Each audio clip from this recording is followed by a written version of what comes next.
Welcome. We are here with Everett. You want to say hi? Hello. Greetings, everybody. We are here for Book of Denis, Part 1, Part 1. Part 1, Section 1. What did I write for my little summary about it? Now, how are we pronouncing the names? Because since they're relatively new to me, I'm flexible with how we're saying it. I think you say Marim usually.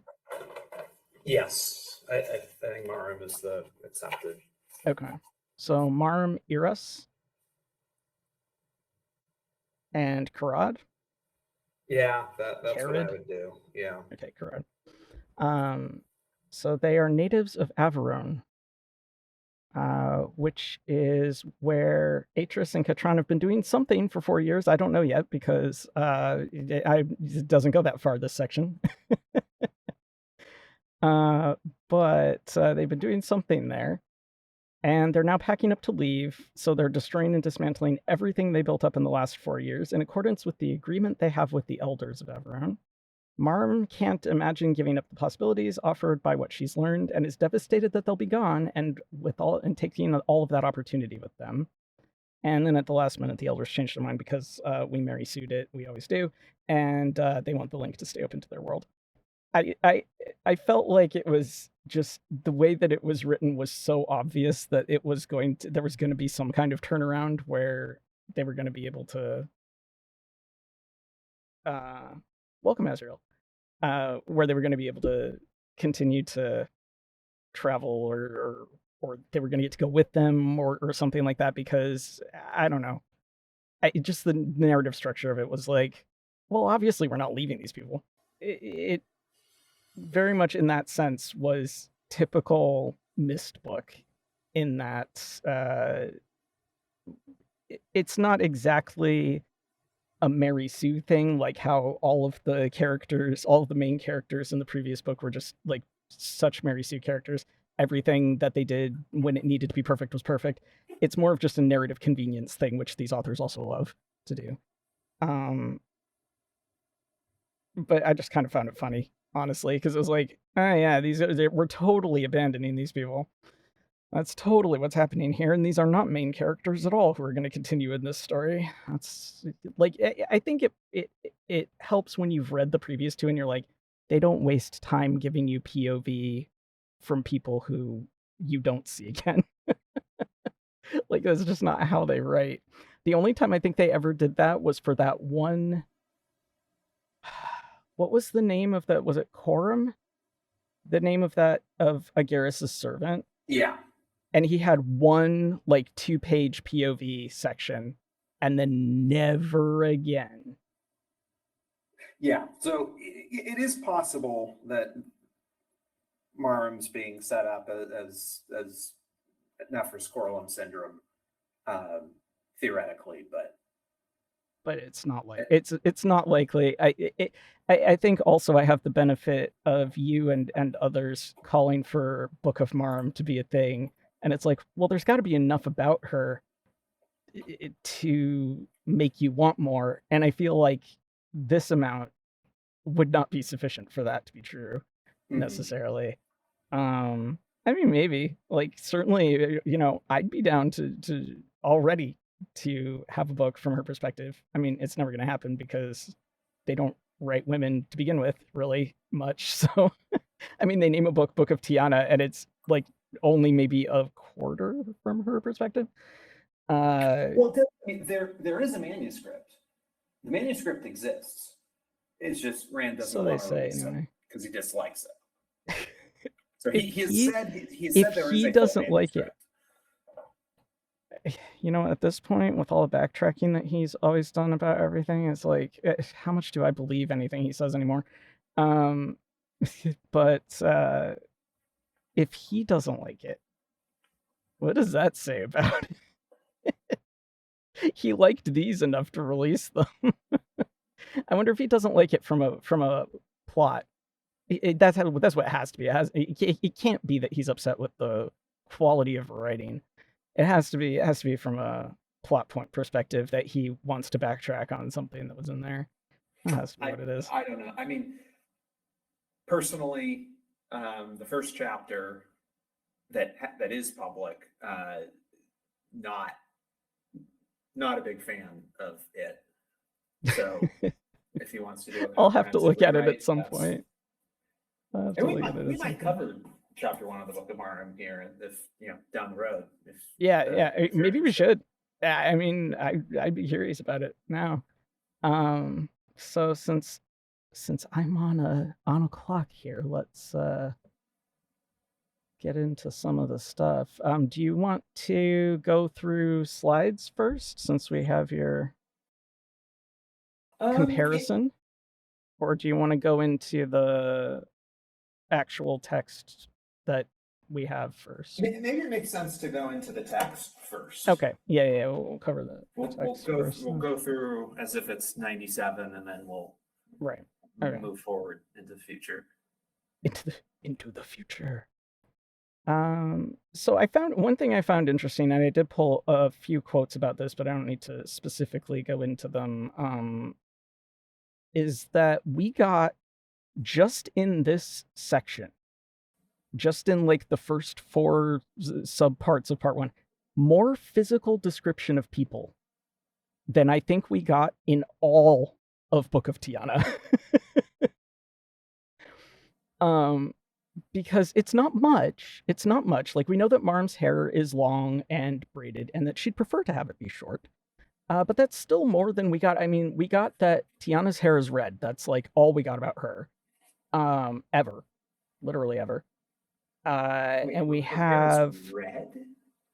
it's at the beginning of the I know that had to be a thing because I went to look up and see if there because I didn't have an idea of her nationality yet, and because, as we've discussed, it's very much not set in New Mexico. I was trying to see if there were natural redheads in the Middle East. So since I Okay. researched that, I'm gonna say that was the one thing that we knew about her.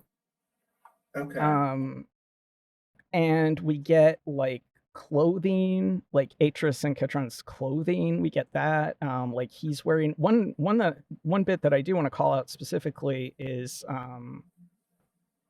that when she's looking at him, she says the distinctive lenses that he wore pulled down over his face, his long cloak hanging loose in the windless air. Beside him, in a long flowing gown of green, stood Catherine, her hair tied back. The lenses are an interesting thing.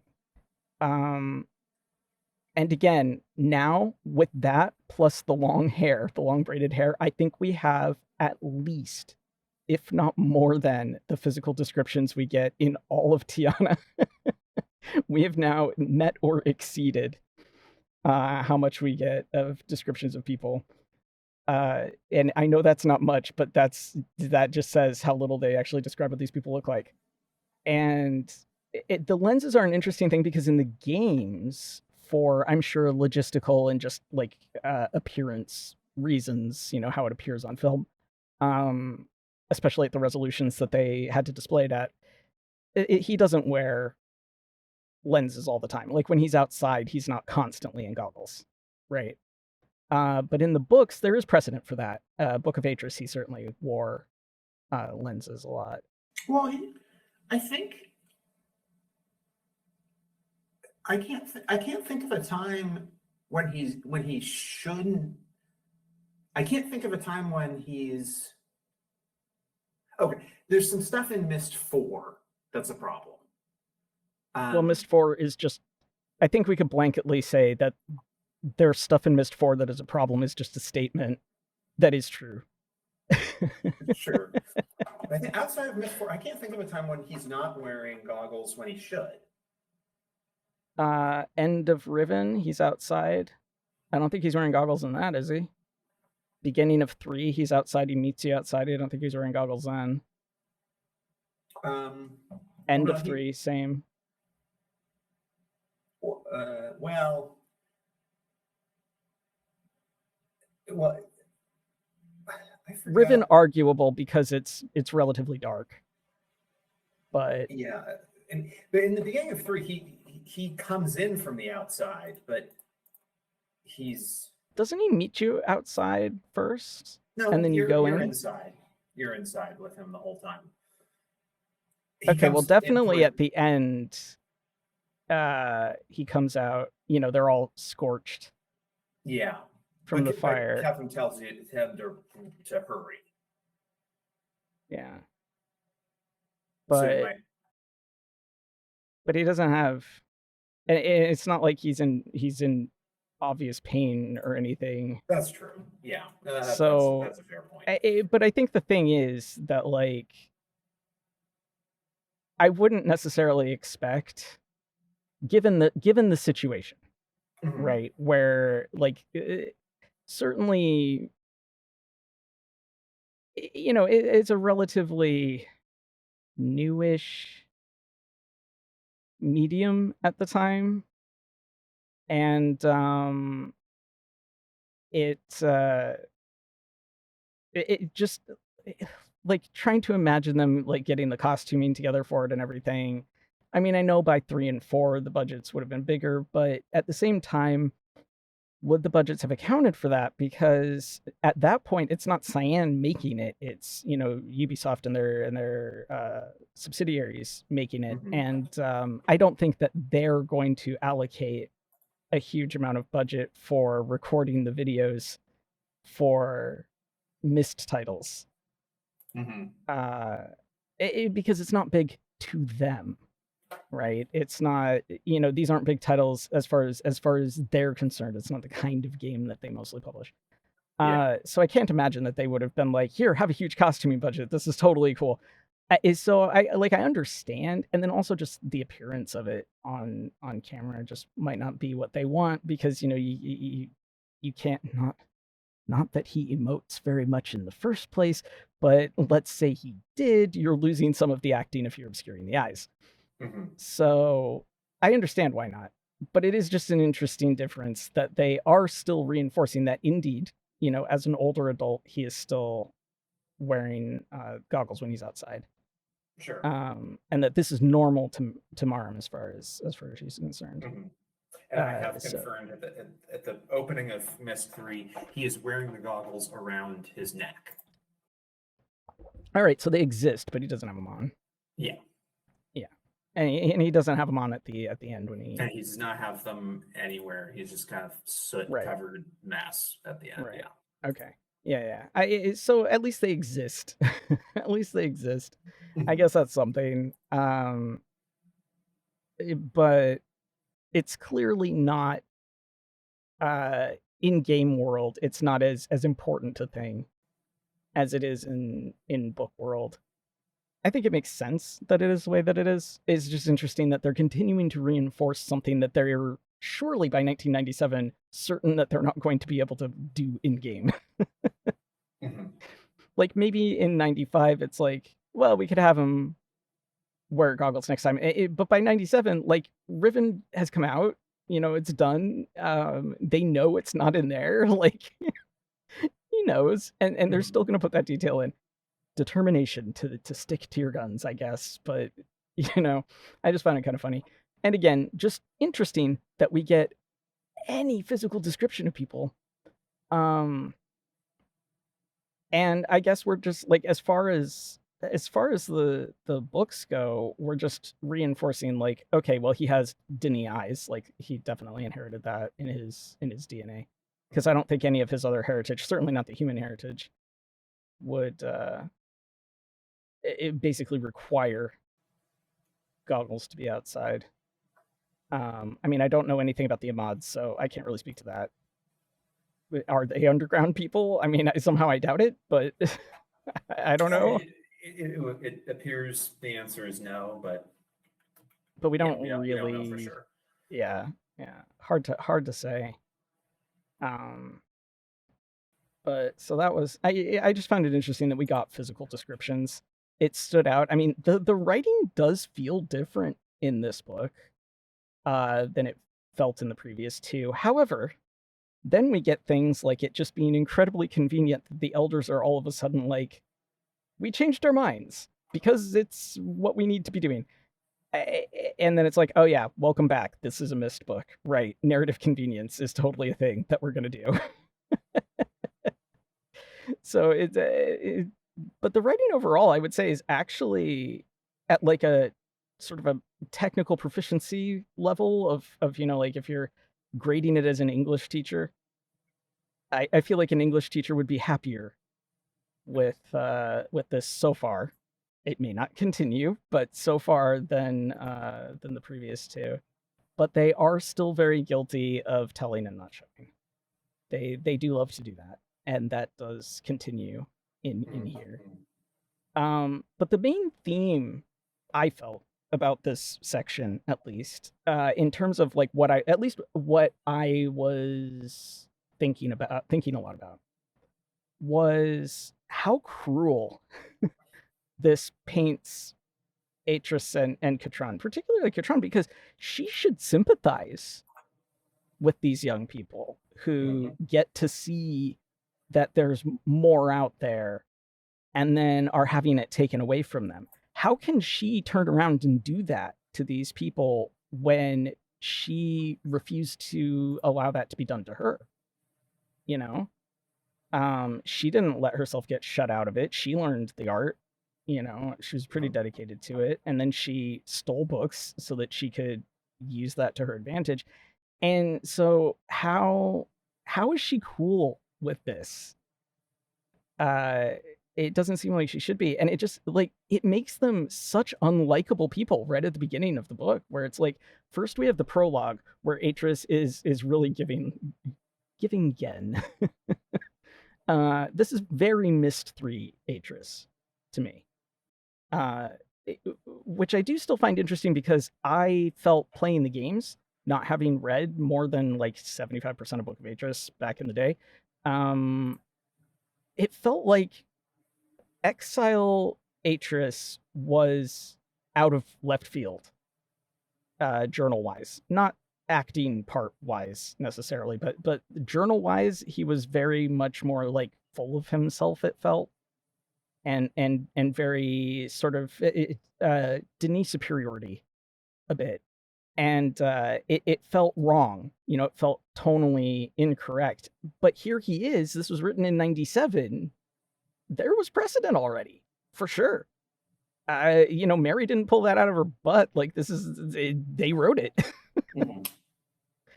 um, and it just between him being like, yes, I am Master Atris in charge of everything in the prologue, and then now it's just like, yeah, we'll just, who cares how they feel about it? Let's just go. Uh, it it really does not make these people likable.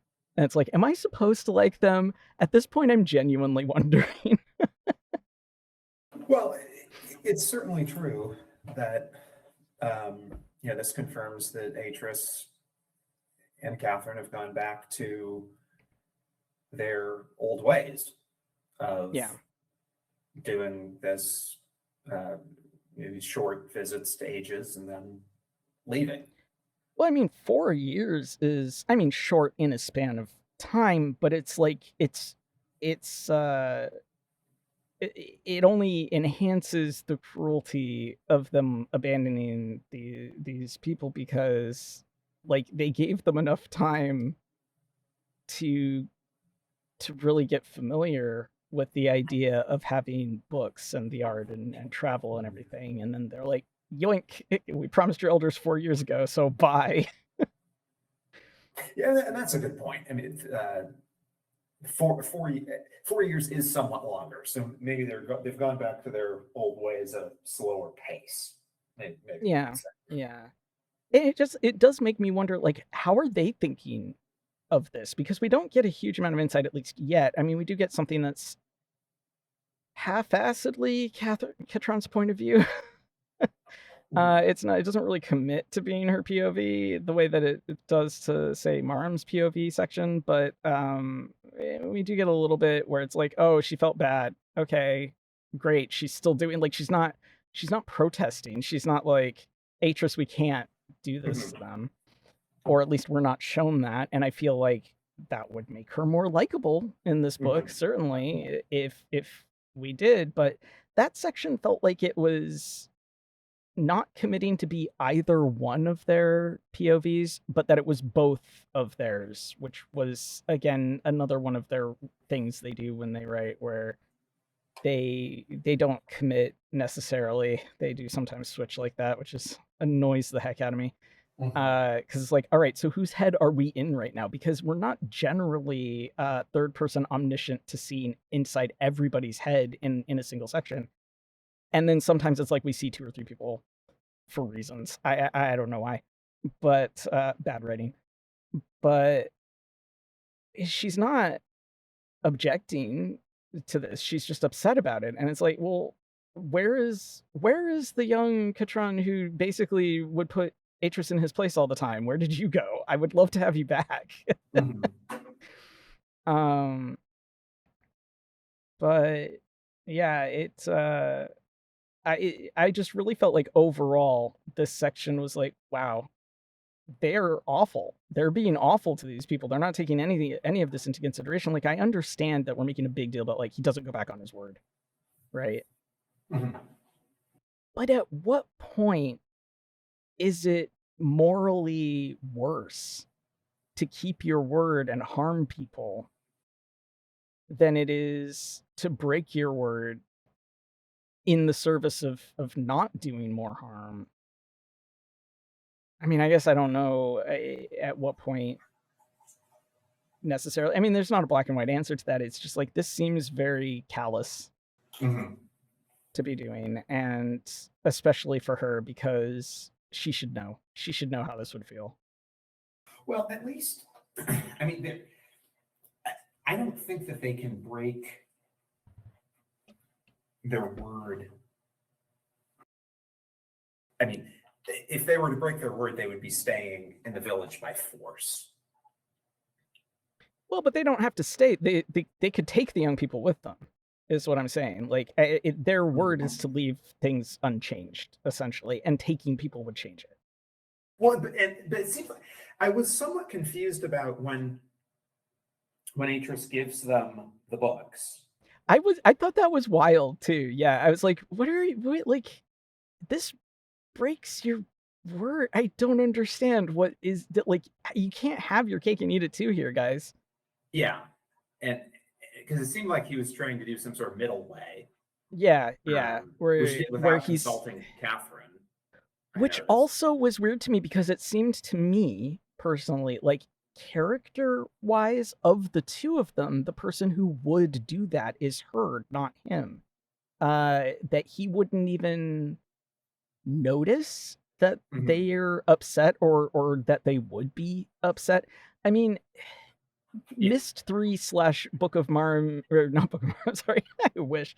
Book of Denis Atris, it is more it like is more, he feels more deliberately callous and less just ignorant.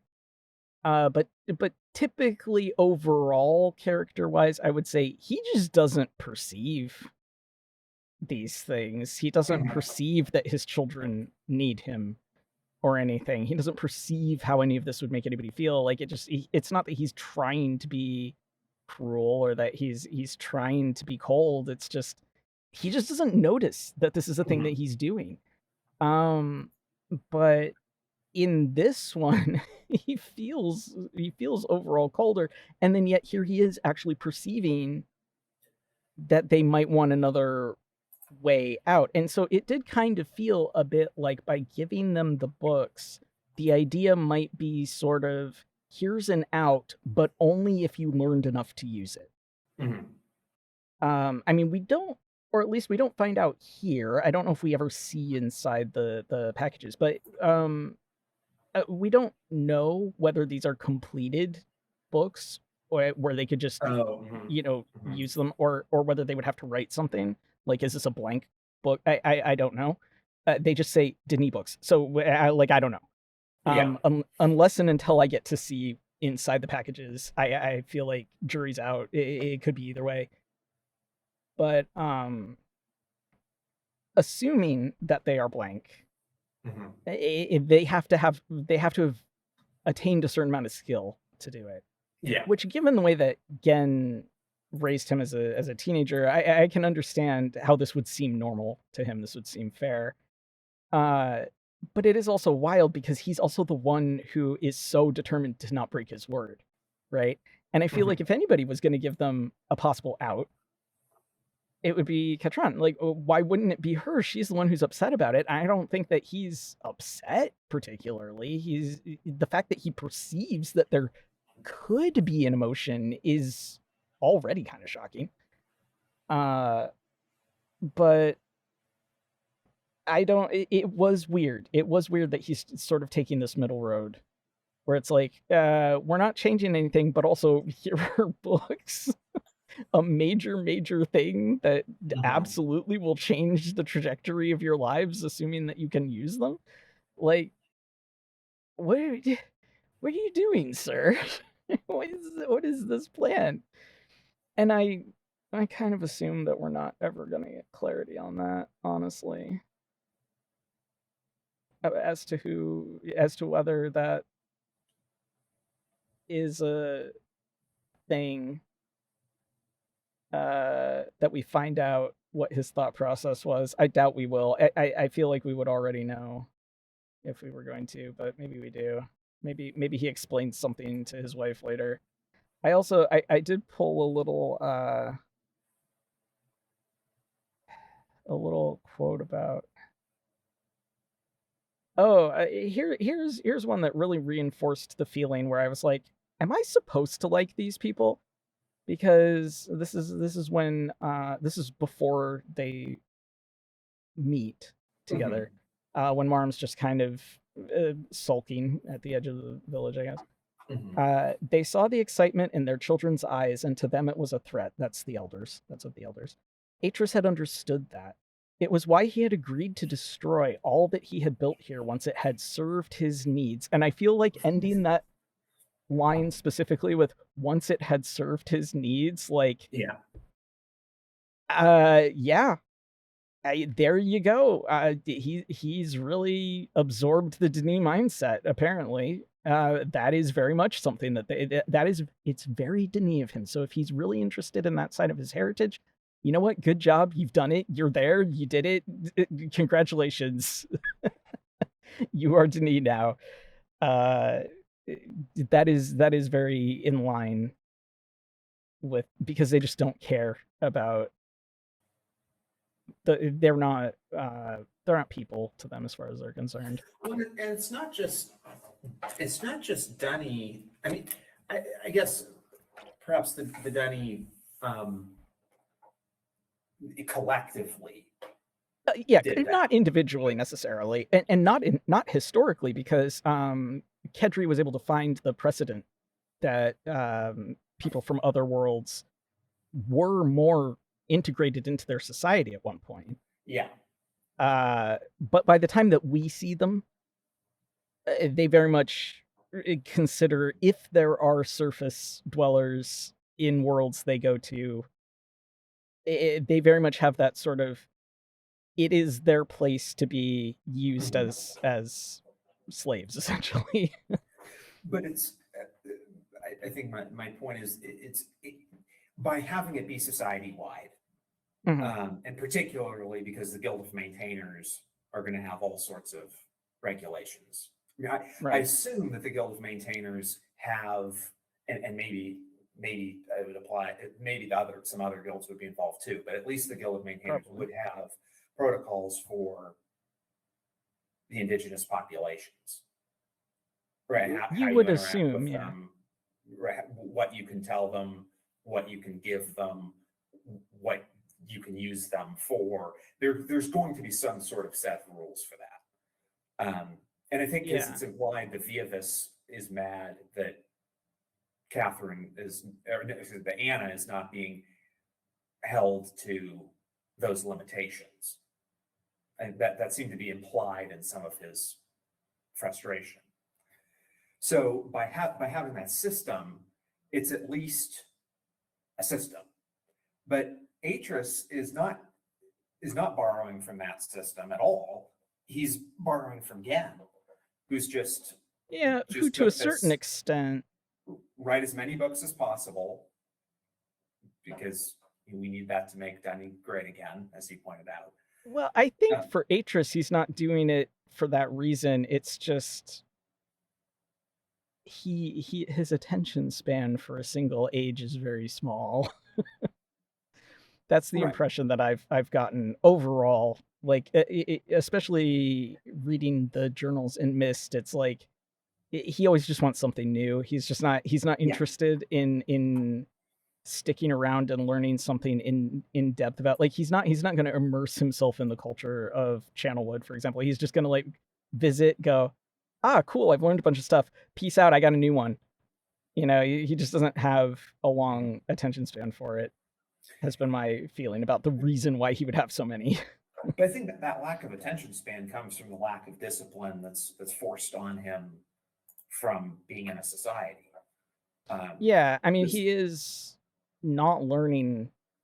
He didn't learn the correct way. I mean, he, like, again, back to it being just absolutely laughable that any survivors would allow him to right. even dream of considering himself a savior of their people.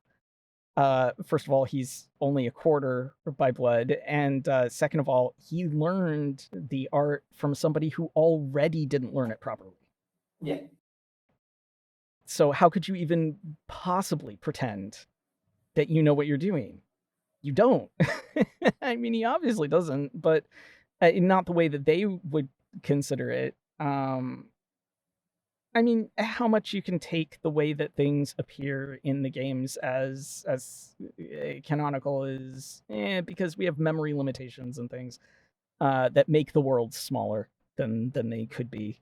You know, but Mhm. like we're talking like single islands in most Mhm. cases. We're not talking like continents, like big worlds. You know, Yeah. he's not writing like a planet. It's a island. Mhm. You know, so it's not. He's not doing it right. I mean, obviously he's not. Um, but I think that more what I mean in terms of having embraced the heritage is just the attitude of superiority that he seems to subconsciously be displaying in this one. Yeah. Uh, is very much like, well, of course I know what I'm doing, and of course I'm right because I'm the Dini master, and you're not. You Mhm. know, like there's definitely a feeling of that, which was also present in Exile, which is why it very much feels like Myst 3 Atris Mhm. is here Mhm. already, which I didn't expect, to be honest, because I really did feel like that in game came out of nowhere, but it didn't. Here we are. It didn't come out of nowhere. It existed, Mhm. uh, which has been interesting to discover. But just like outright saying like, yeah, well, he agreed to destroy everything once it had served his needs. It's like, oh, well, so we're just saying it now. We're just Mhm. outright just being like, okay, and sure, it's in a Marim POV section, so we could say it's colored by her perception of it, but it is also like an authorial statement about what happened here. So, you know, it's like, am I supposed to like them in this one? Am I not supposed to like them in this one? Am I supposed to care about them? Have we already given up on caring about this guy? Like, Mhm. I don't know. I don't know if I'm supposed to like them or what, but they don't feel likable in this Mhm. section of the book. I will say at least, and you know, whether we like them or dislike them, I do think Mhm. this part is pretty faithful to behavior and attitudes that we saw in Mist One. Yeah, to the extent that we see in Mist One, because I mean we are only seeing. I mean, it's true that we are only seeing through journals mostly in all of Mhm. them, right? Like the again the perception of him as having absorbed the Denise superiority attitude does come from the journal. in Myst 3. It doesn't come from the acted portions really. Mhm. Although arguably the YouTuber apology ending certainly doesn't help. The "I'm sorry he felt that way" ending. I'm sorry if But you felt hurt by anything that my children did. Like, okay, Atris, good job. Way to take accountability. Not my, that I my think that he needs to take 100% accountability for like what his son did, but at the same time, he's taking 0, mhm. which is something. But yeah, I mean, in the sense that it's like he goes as long as he feels like he wants to do anything there and then leaves, sure. But I also don't get the Mhm. sense, I mean, correct me if I'm wrong, but I didn't really get the sense in Myst 1 that he was setting up like a base of operations. He wasn't teaching them to read and write Denis. Right. Yeah. This is his first time. Yes, actually passing along the art to some extent to an indigenous Yeah, I mean, population. like Yeah. technically, at least at this point, we don't technically know if they were doing the art or if they were just learning the language. Because there is a distinction there. I mean, you could learn the language and still not know how to Mhm. write a book with a capital B. So, Okay, and I know, guess we'll learn more I as we go I along. I assume that narratively, what would make sense is that they were in fact learning the art. My assumption is that they did, but that's an assumption because we don't actually have that in this section. It doesn't actually tell us that. It Mhm. just says that she was learning the language. She learned to speak it. She learned to read and write it. Which it's like, if you knew you were gonna pack up and leave, why did you teach them how to write, dude? Like, you didn't need that for communication. Mhm. You could teach them the language so that you guys could talk to each other. Also, you could learn their language, but they're not going to, and you know they won't. Um, like, you didn't need to teach them to write. Again, with the cruelty, where it's just like, yeah, here, have stuff that we're gonna take away from you. Uh, so it was just, I can understand Katron going along with them learning to read and write because maybe she felt that he would change his mind about keeping his word. Mhm. But I don't And know.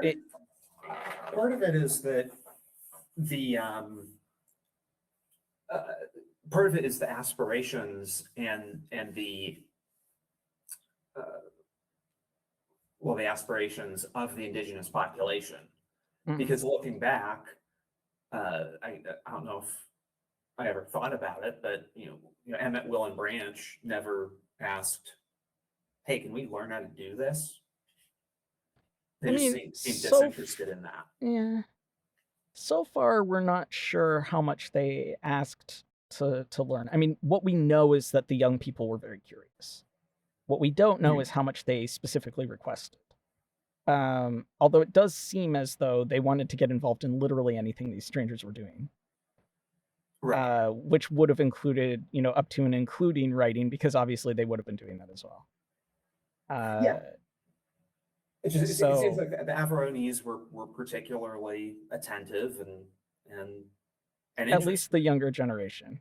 Yeah, the younger Yeah, generation. Yeah. yeah. The elders obviously didn't initially share this feeling, although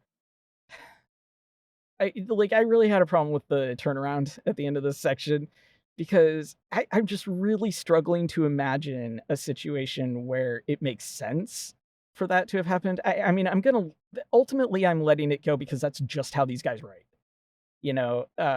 Whenever they need the narrative or need a character to do something, it just happens. And does it need to make sense? No.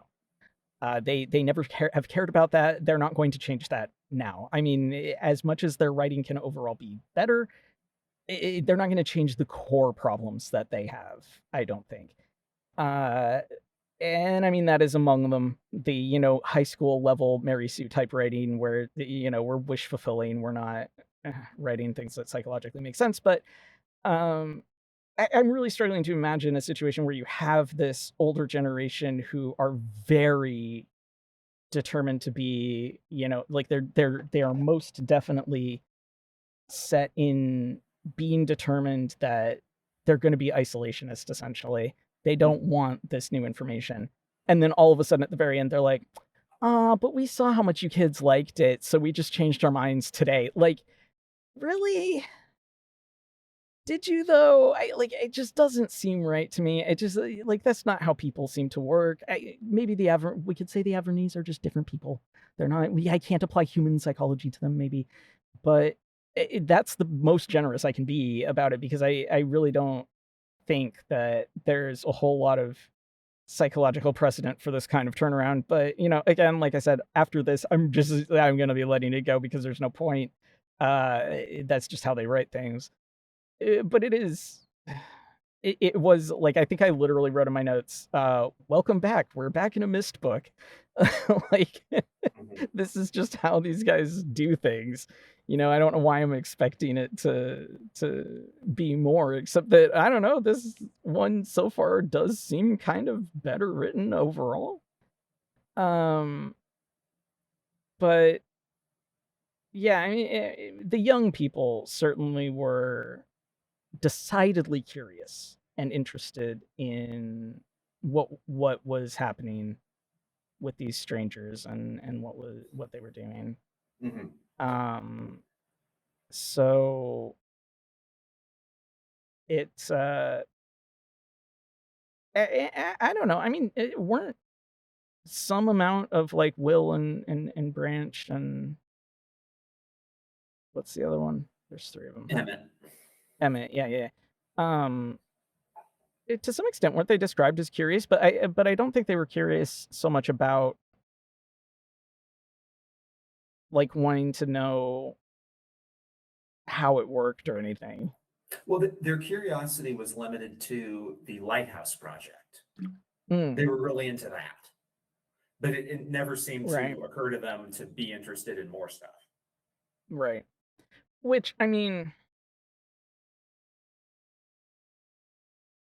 it, depending on your viewpoint on things, could be because that's just the way that Atris wrote that age. But the people wouldn't be curious. I mean, it's a little hard to say. Which also like, man, when they talk about the communication, where it's like she remembered how difficult that first meeting had been with neither party able to speak the other's language, and yet even then Atris had found ways to communicate with them. His hands had drawn pictures in the air and they had somehow understood. Which is like, the if it hadn't been written as they had somehow understood, as though there's some sort of magic here, I wouldn't be like, is this some like innate Denis talent? Is this like the effect of writing the age that you would like inherently write something where your gestures would at least translate? Like, Oh boy. what Yeah. is the way?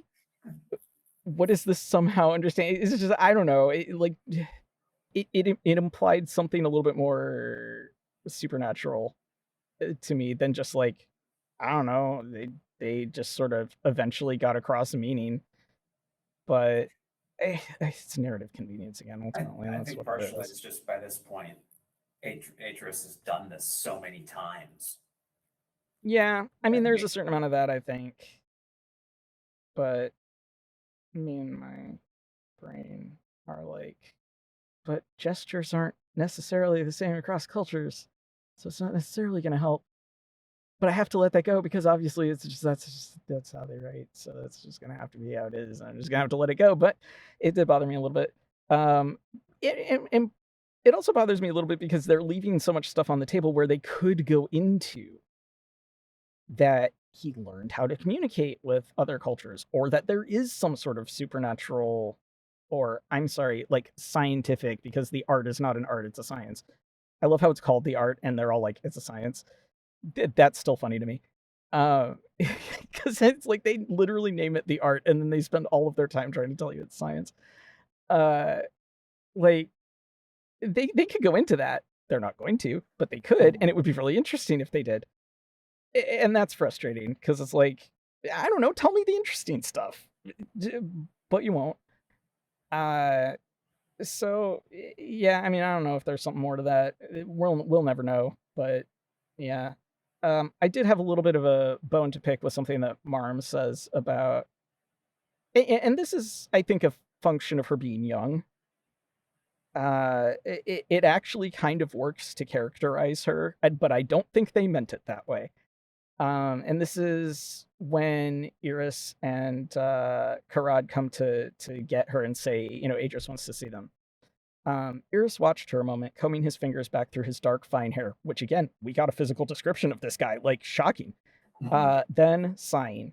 Come on, Marm, don't spoil things. You knew this day would come. I know, she said, but it's hard. I mean, it's not like going hunting, say, or fishing. There, no matter how far you venture, you come back and you're the same, unchanged. But the journey we've been on,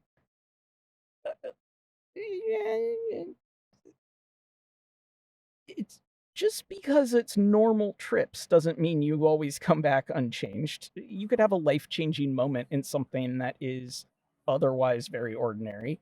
But I think that again, it weirdly helps to characterize her as young, that she wouldn't like have had a moment that was life-changing that wasn't this dramatic from the outside. You know what I mean? Like, you could go on a hunting trip and have like the tiniest accident or something, and it could change your entire perspective.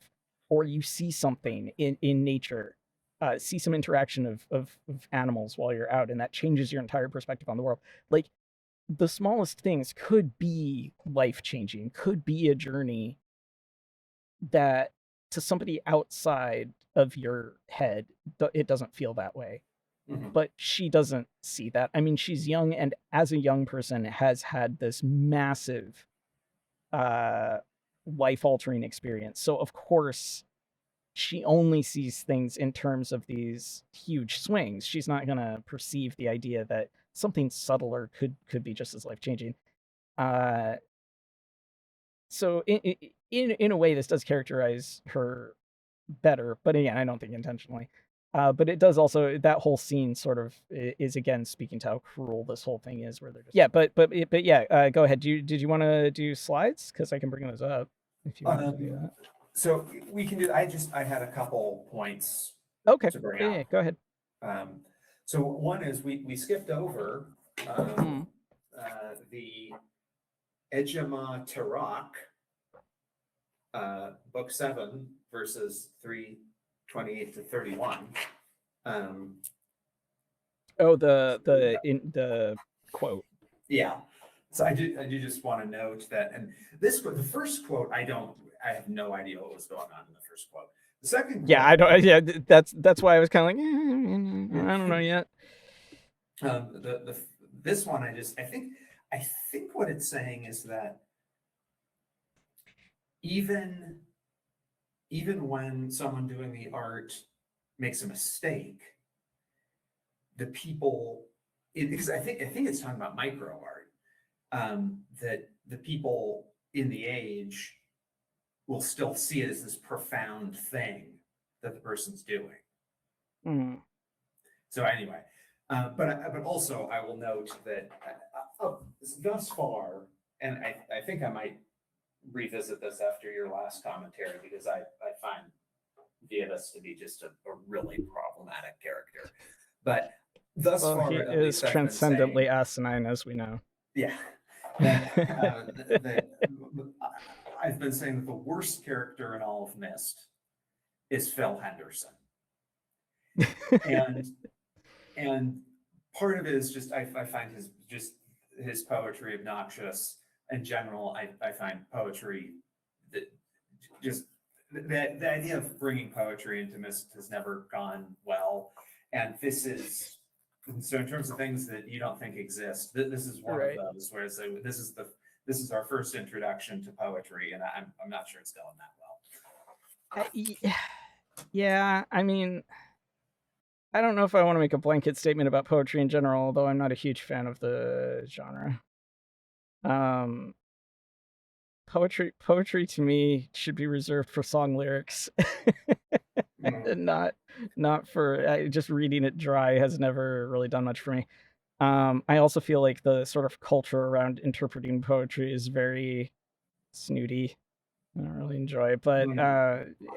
I I have so far interpreted the little verses that we get at the beginning to be they're trying, I think, to somehow like deepen the world uh by making this seem like this is, Yeah. there's some like deep epic poem somewhere. There's an Iliad and the Odyssey written about this, and this is what we're getting to see. Are they good enough at writing the poetry to get that across? I don't know, because honestly, like what I would consider mediocre, a lot of people are like, "Wow, amazing poetry," but I don't think I'm perhaps best qualified to criticize the poetry. But Mhm. uh, yeah, I mean, maybe micro art related, or maybe just in general art related, because you're still having profound impacts regardless of whether it was an error or not. So, you can make a mistake when you're writing, but a small mistake, you're still lord of that world essentially. Sure. So Sure. I don't know. That's more kind of what I would go with on that. I don't know how much weight to give the little snippets yet. So I Mhm. did. You're right that I did skip over it because it's just kind of like I don't know how much I'm supposed to pay attention. I mean, Mhm. presumably since they included it, I am supposed to pay attention to it. I just don't know quite yet. I don't have a feel for how they are using it. Are they foreshadowing the section with them? Are they just putting random things in that they feel like fit in that world? I don't know yet, Mhm. so it's a little hard for me to judge it at this point. But maybe they're trying to foreshadow stuff that happens in that part. I'm not sure.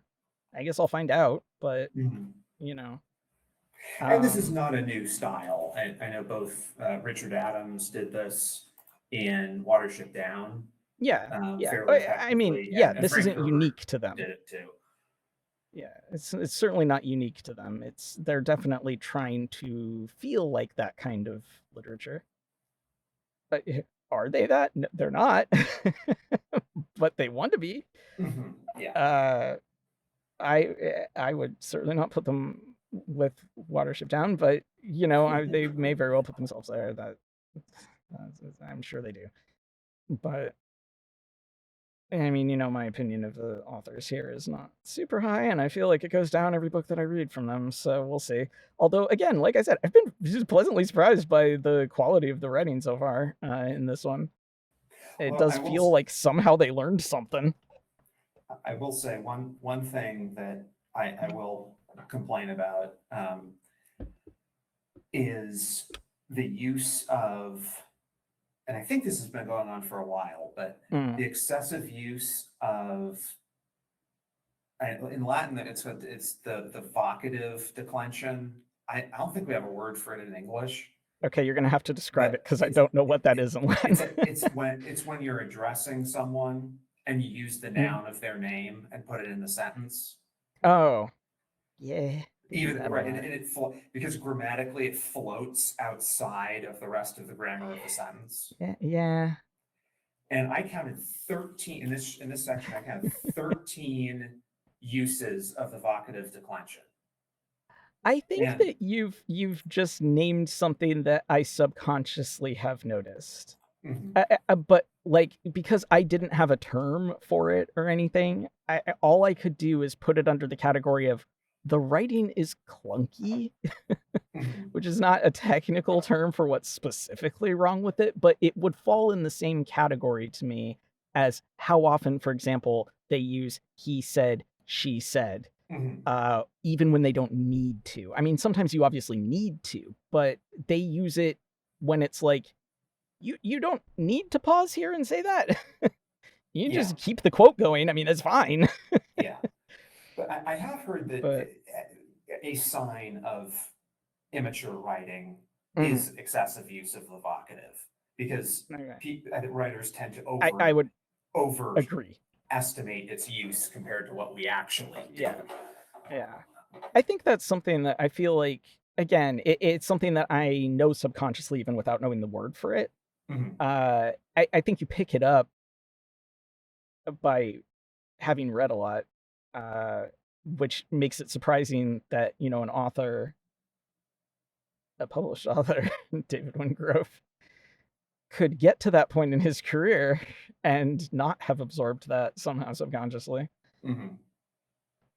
But by the third book, am I surprised? Not anymore. I wish I was, but no. But yeah, no, for me, it would fall under that same category of like, you don't know when to pause your quotations. You don't know,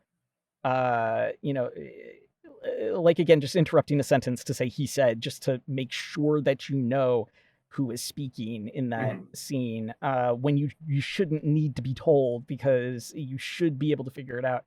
Um, Using names and things like that. They do that. I think to some degree it's the immaturity of the writing, and to another degree it's also I don't think they trust their audience to not be idiots. But I think that that second one is extremely secondary to the first one, which is they just don't know how to write, Mhm. which is certainly something that can be said this entire time, which I think actually is a great place to do the slides because some of it is we don't know what punctuation is, Yeah, we can and turn they to have to fixed the it. stuff. Oh, so one other thing I wanted to Yeah, touch yeah, on, yeah, yeah. um, or actually, it's actually just two quick points from this section. Sure, sure. Number one, it appears that while on Averon, Atris and Catherine are speaking Dunny to each other, not English, Yes, and that is yes. interesting because I think that is inconsistent with it. It seems like their family is domestically English speaking, except here. So I thought that was But interesting. wouldn't their first common language between the two of them have been Denis? No, because Because Gen was insisting on speaking it constantly. well, So they the first met. language they would have been able to talk to each other in. Yes, yes, and Like and English would be at best her third language. yes.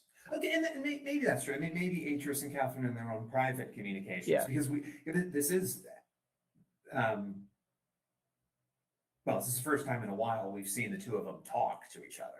Well, I But mean, yes, because God knows they're never in the same place at the same time. But yeah, yeah, but so yeah, maybe just between the two of them, they tended to speak in yeah, Dunny, and but with their kids, they spoke English. yeah. Maybe I mean that's possible.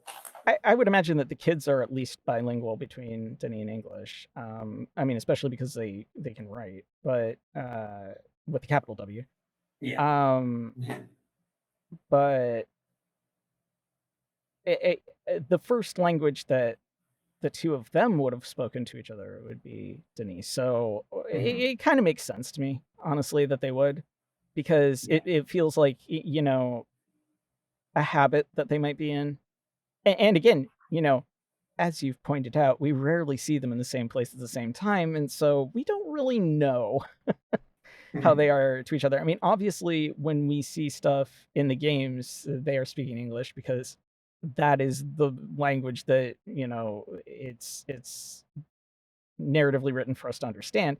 Uh, but while they do speak it, is that what they speak to each other when they're by themselves? I kind of doubt it. Just like I don't think that like realistically, her journal in Riven is written in English.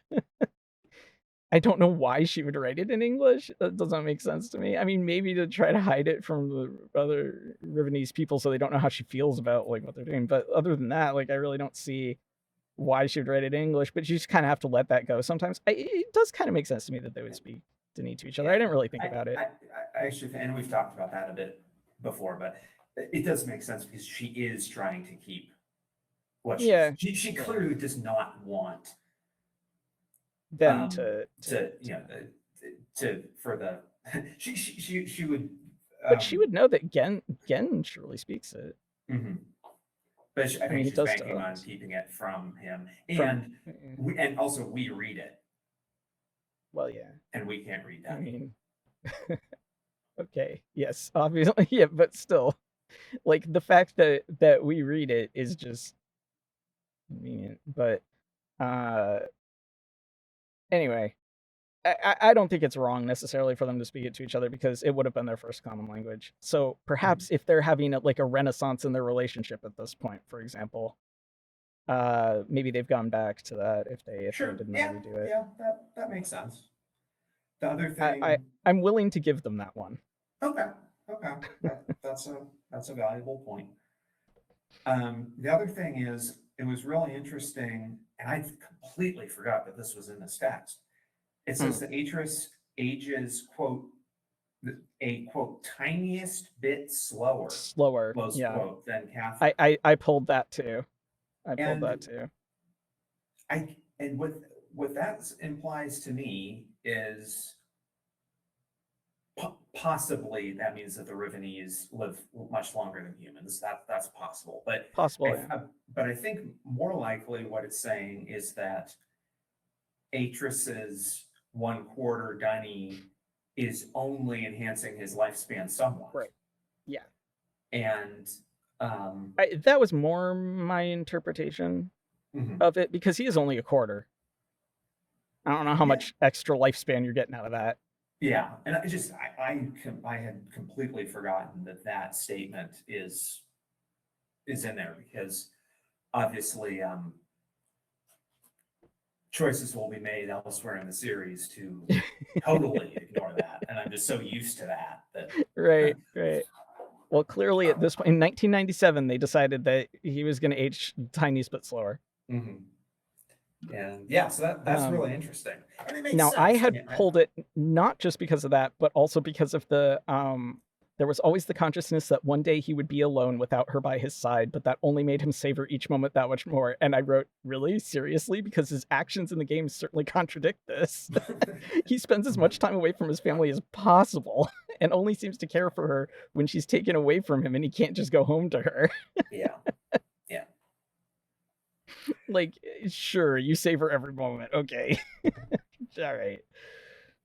But I mean, you could hope that maybe the events of Riven would have made him like rethink his relationship and appreciation, but like we know from Myst 4 that that's not true, yeah. or at least it didn't stick. So I don't know. Sure, pay more lip service to them being a great couple because like you clearly don't know how to write that. But Mhm. yeah, no, the aging thing. I assume that the intent is that just because he's only a quarter, that it's not going to do too much. Yeah. And how he could be sure that that's true, uh, you know, because you could age at a different rate at different points in your life. I mean, my perception of Denis aging was sort of that yes, they are slower like maybe in young adulthood, but where they really slow down is when they get to be older, like middle-aged up. And Mhm. that's at that point like they're just still middle-aged and up for a longer time. Yeah. But that their early development is not significantly slower. Cuz otherwise Gen would have been like tiny compared to his classmates. And we don't Mhm. get that impression. Yeah. Yeah. So, it's my impression has been that where they really slow down is like middle aged, Yes. Yeah. And which he has I hit agree. at this point, but like he wouldn't have enough data to know yet. So I'm not sure that it technically contradicts anything later because he can't really be positive at this point. I mean, he's saying it as though he's positive, or they're saying it as though he's positive, but we don't really know. Mhm. So, all right, we only have a few more minutes here, so let's look at a couple of the differences at least, since you went to the trouble of making the slides. Okay. There So we yeah, so go. for the audience, I've kept my promise. Um, and here are the differences between the two editions. And Yeah, you just let me know when to switch slides because okay, yeah. So and this I don't know if I'm going to be able to keep doing this because this was a yeah, chore. I can Um, only imagine because uh, you found some very tiny differences. yeah, yeah. and yeah, and some of this depends on, yes, the importance of the differences themselves that I'm Right. detecting. But anyway, yeah, so it's we can kind of go through them here. So Okay. next I'm on the slide. first slide now there. Well, Um, not the one after the title.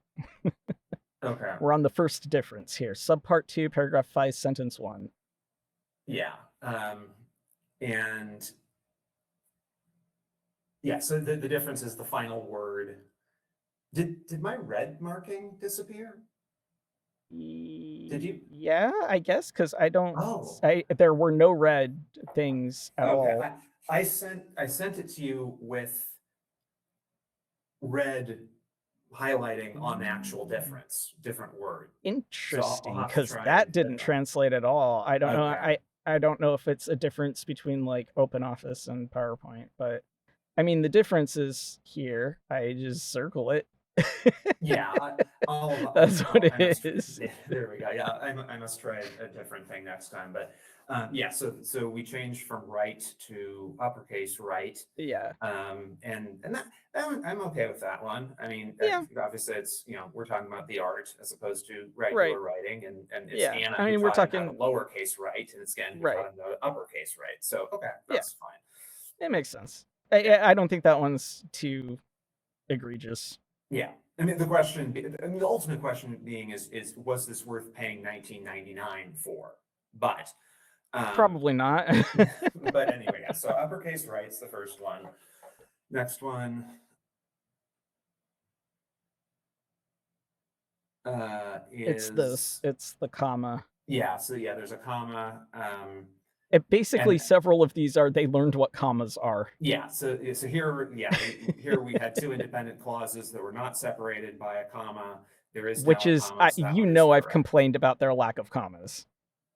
Because when Yeah. you So that read the passages out loud, it's like you suddenly realize that these men cannot put a comma in to save their lives. So I'm glad to see that somebody, whether it was Rand or an editor, went back and was like, commas are a thing. You should probably do that. Yeah, and this one's like almost like something out of like a, eighth grade quiz, I find the feel like error in this that's most sentence of them. kind of thing. Yeah. Um, so yeah, so that one's good. Next one, Okay. subpart 1, paragraph 14. Oh yeah, so Krona Agana, which we didn't Right. have a chance to It's talk the about today, capital. but Yeah. yeah, so it's went from the Well, I don't know much about Chroma Agana yet, so yeah. I don't have much to say about it.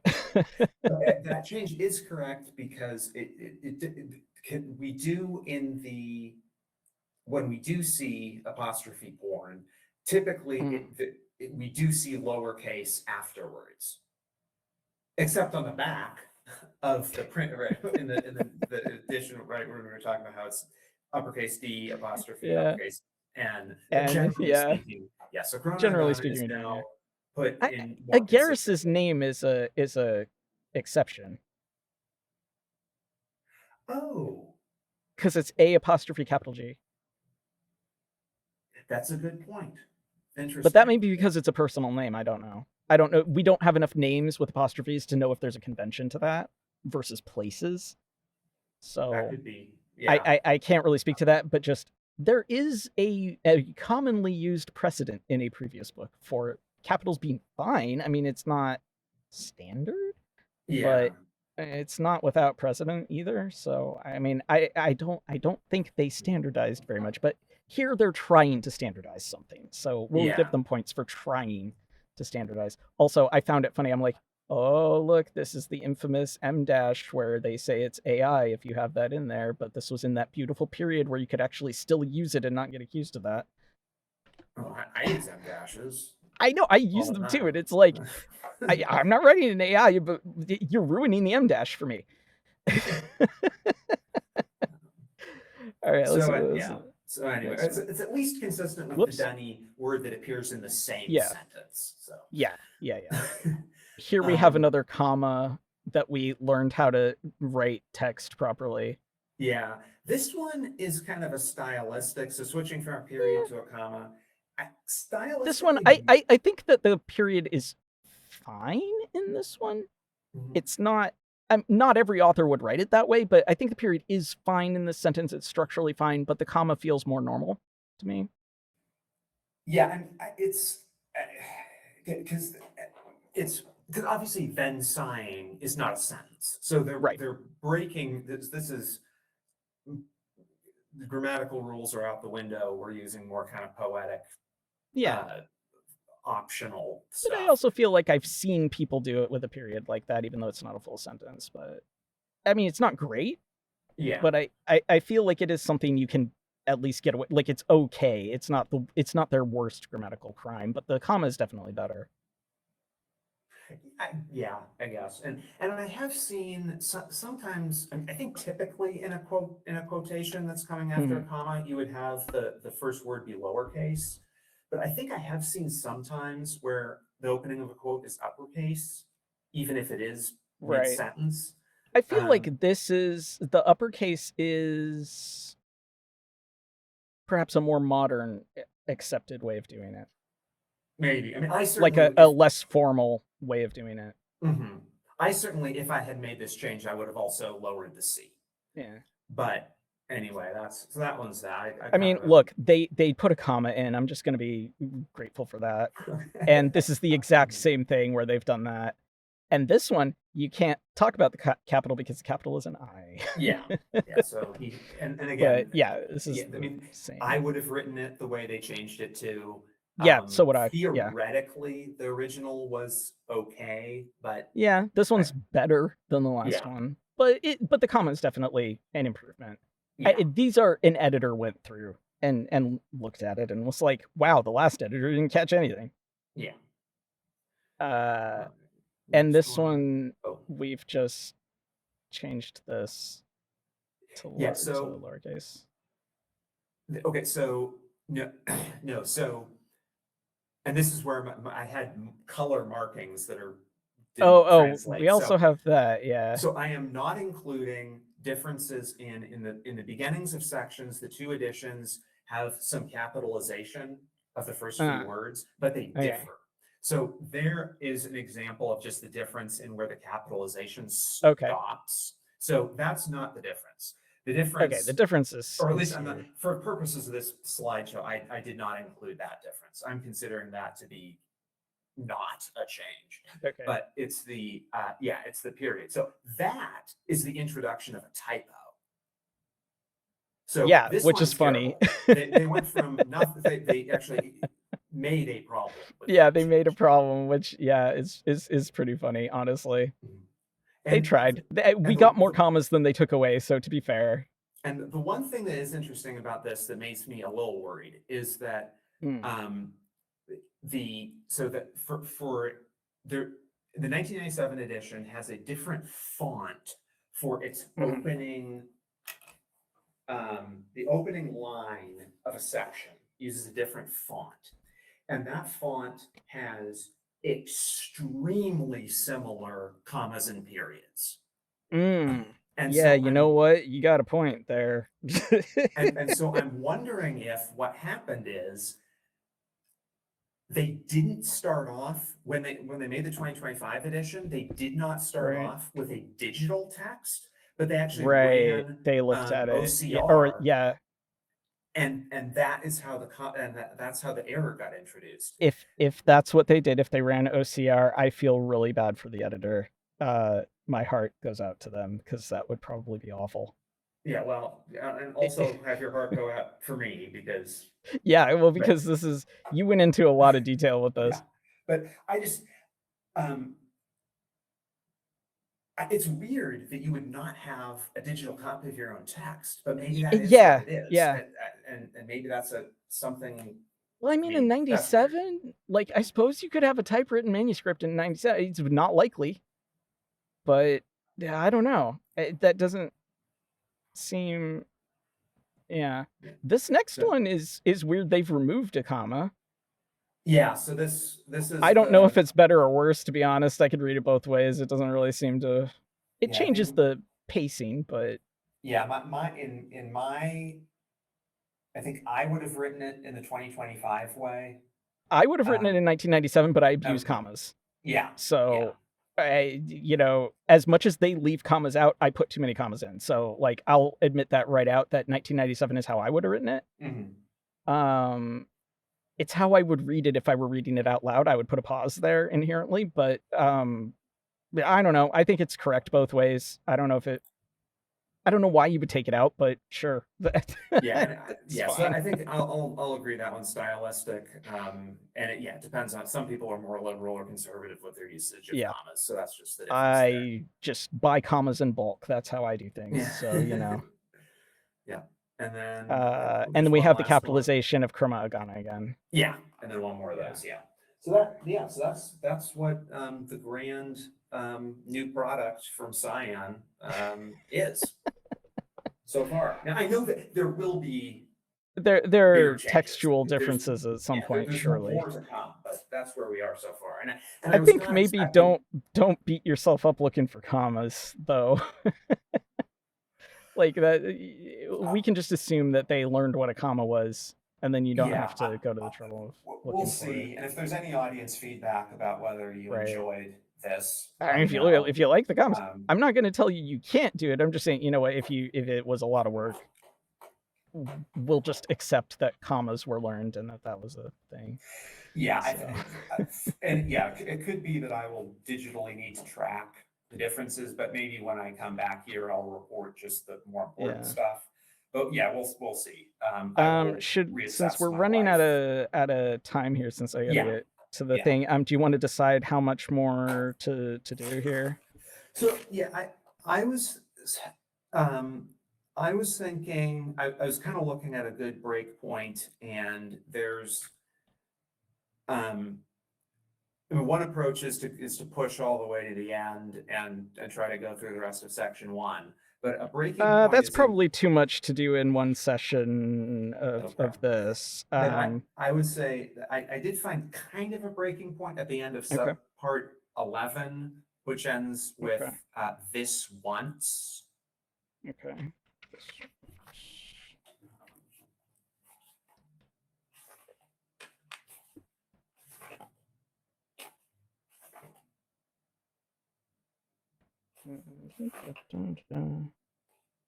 Okay, I see it. Yeah. All right. Yeah. So Yeah, subpart 11. That works. all right. Well. All right, so we'll do that for next time. We'll go up to subpart 11. Okay. Well, thank you very And much, and Shora, everybody. yes, thanks for joining us. Thanks for calling in for another episode of this. So week after next, we'll be back with another one discussing all the way up through subpart 11. Sorry to cut things a little short, but the car calls to me. All right. Thank you. All right. So thank you, everyone, and have a good night. Have a good day.